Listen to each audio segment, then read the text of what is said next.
bentornati ad Ore 7, è arrivato il momento dell'ospite. Brunella Micelli, assessore alle politiche assistenziali, sociali, giovanili e pari opportunità al Comune di Campoformido. Hai detto tutto? Tutto perfetto, buongiorno. Buongiorno. Allora, partiamo da una novità per il territorio di Campoformido, lanciata proprio da lei, assessore, la prima edizione del concorso di scrittura tutta al femminile, la forza della vita. Qualcuno ha già mandato degli elaborati, sì. Entro il 31 gennaio ne attendete altri, ma come nasce questa idea? Questa idea mi è venuta, a parte il periodo un po' così, anche per far sì che le persone del nostro territorio tirino fuori la loro vena artistica. Questo è dedicato alle donne, infatti il tema del racconto, della poesia, di quello che sarà, è la forza della vita. Verranno premiate le migliori penne, il brano, il racconto che valorizza il nostro territorio, e colei che sarà più sensibile per la natura e per l'ambiente. Infatti ci sono 3 premi. Esatto, con il sostegno della Banca di Udine, che appunto ha messo a disposizione questi premi, e il patrocinio della Regione, della Presidente delle Pari Opportunità Dusi Marcolin, che ci ha dato appunto questo patrocinio. È una cosa nuova, è una prima edizione, speriamo che abbia un buon successo e che nel tempo sì, possa continuare. Esatto, ecco. Esatto. Essendo una prima edizione, questa diciamo una prima prova. Una prima prova. Gli elaborati sono arrivati da fuori Campoformido al momento? Al momento sono arrivati elaborati tutti fuori dal comune di Campoformido, sì, Udine, Remanzacco, dintorni. Le persone di Campoformido saranno le ultime, naturalmente. Per iscriversi www.comune.campoformido.ud.it, ma anche per entrare nel dettaglio, per capire come... Sì, c'è il bando, ecco. La scheda di iscrizione, gli elaborati non devono riportare nomi perché non devono essere riconosciuti dalla commissione. Ci saranno 3 esperti che esamineranno questi elaborati e quindi noi... trasmetteremo alla Commissione solo l'elaborato. Poi appunto gli elaborati entro il 31 gennaio, poi ci sarà un giorno in cui è prevista la premiazione. Esatto, pandemia permettendo, ecco. Perché così ora dobbiamo comportarci. L'8 marzo, è il giorno internazionale della donna, sì. Verranno dati i premi. Le 3 vincitrici verranno avvisate con rete raccomandata. Se ci sarà la possibilità faremo una piccola manifestazione per questa premiazione in presenza? Sì, in presenza, altrimenti verranno inviati ai recapiti delle partecipanti. È un po' difficile, no? Organizzare eventi con tutte queste restrizioni. Molto difficile. Già è difficile di per sé organizzarli, poi con la pandemia ancora peggio. Infatti l'assessore aveva organizzato pre-Covid, diciamo così, un incontro in prima serata, in programma il 19 marzo, come nasce il processo tumorale, con diversi poi appuntamenti e temi. Esatto, dico bene? Dice bene. Sì, avevo organizzato per sensibilizzare le persone del nostro territorio alla prevenzione.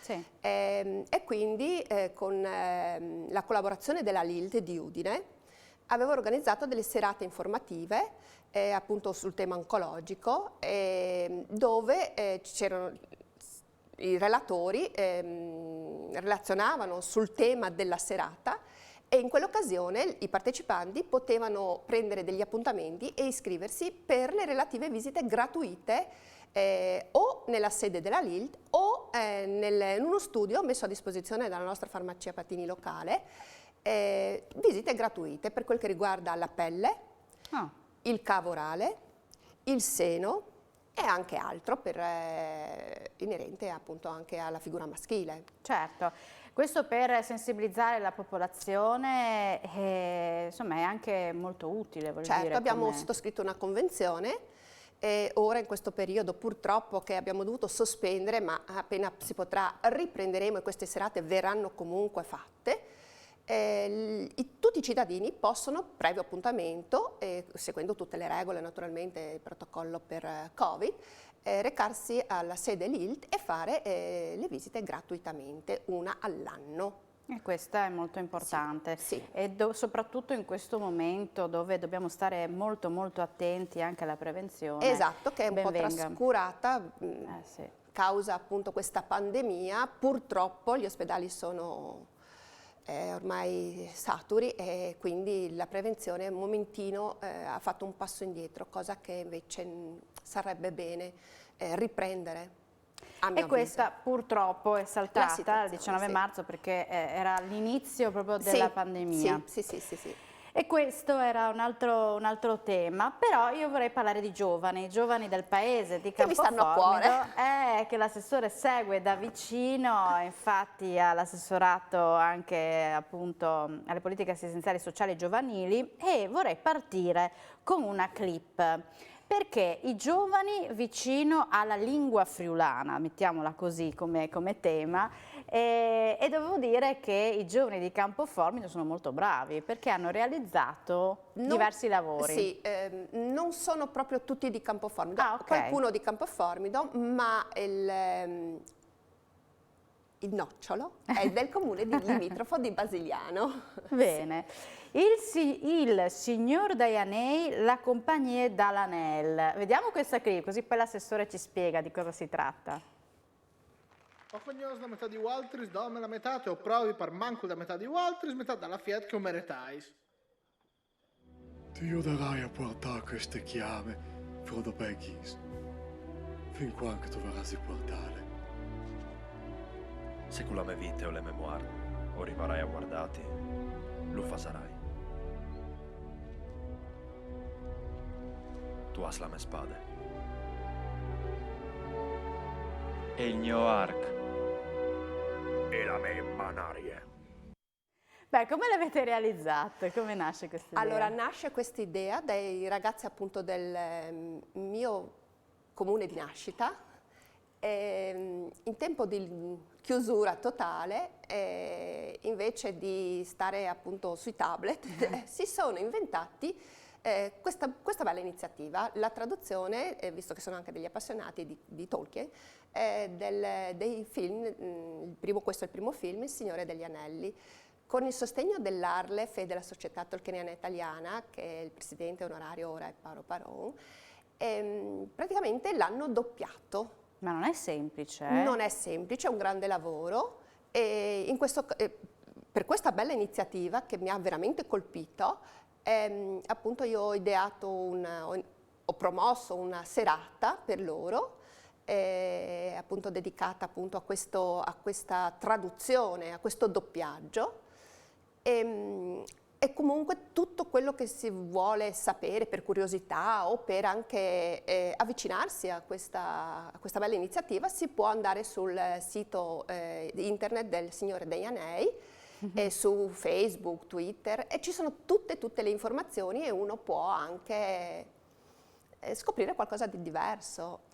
Allora, quindi uno vede il film, lo traduce in friulano e poi c'è un lavoro di doppiaggio. Tutto questo dove è stato realizzato? Cioè a casa, con audio? Cioè come è stato registrato? I ragazzi sì, si sono creati un loro spazio e stanno doppiando questo film, sì, che non sono professionisti, no, però sono bravi. tutti ragazzi che hanno un lavoro, che studiano, e quindi è proprio una cosa hobbistica, diciamola così, sì, mettiamola su questo piano, però molto caruccia. Anche gli auguri di Natale il Comune li ha voluti realizzare in questo modo. Sì, i ragazzi hanno fatto anche, sempre sulle scene del film, hanno fatto anche gli auguri di Natale, anche di buon anno.